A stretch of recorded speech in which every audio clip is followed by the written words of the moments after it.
பருவமடைந்தாலும் உணர்ச்சிகள் இன்றி திரிந்தேன். அவனை பார்க்கும் ஓர் நொடிக்கு முன்னே பாவாடை தாவணியும் பட்டு புடவையும் கொடுக்காத நாணத்தை 10 அடி தூரத்தில் அவன் பார்த்த ஊரக்கண் பார்வை கொடுத்தது. வீட்டிலும் வெளியிலும் 1000 முறை வாயாடி என பெயர் எடுத்தாலும் அவன் முன்னே பேசா மடந்தையானே.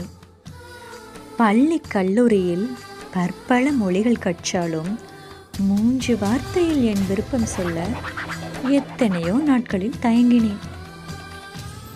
ஒரு வழியாக காதலும் சொல்லியாச்சு, கை கோர்த்தும் நடந்தாச்சு. கற்பனையிலே இருவரும் கல்யாண கனவுகளும் கண்டாச்சு. நாட்களும் சென்றது, இருவரின் சுமைகளும் பெரிதாகி போனது. காதல் என்ற பணிக்கு கல்யாணம் என்ற ப்ரமோஷன் தர எண்ணினோம். அங்குதான் உணர்ந்தோம் வாழ்வின் மிகப்பெரிய பாடத்தை.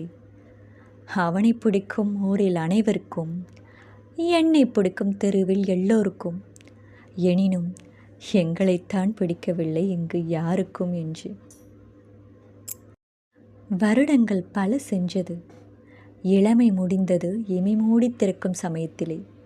இருப்பினும் இன்றும் அந்த வீதியில் என் பாதங்கள் அடி வைக்கும் முன்னே மனம் தேடும் அவன் கள்ளமில்லா சிரிப்பையும் காந்தவெளி பார்வையும். இப்படிக்கு அனுஷா. இந்த கவிதை உங்களுக்கு பிடிச்சா மறக்காம சேனலை சப்ஸ்கிரைப் பண்ணுங்கள். தேங்க்யூ.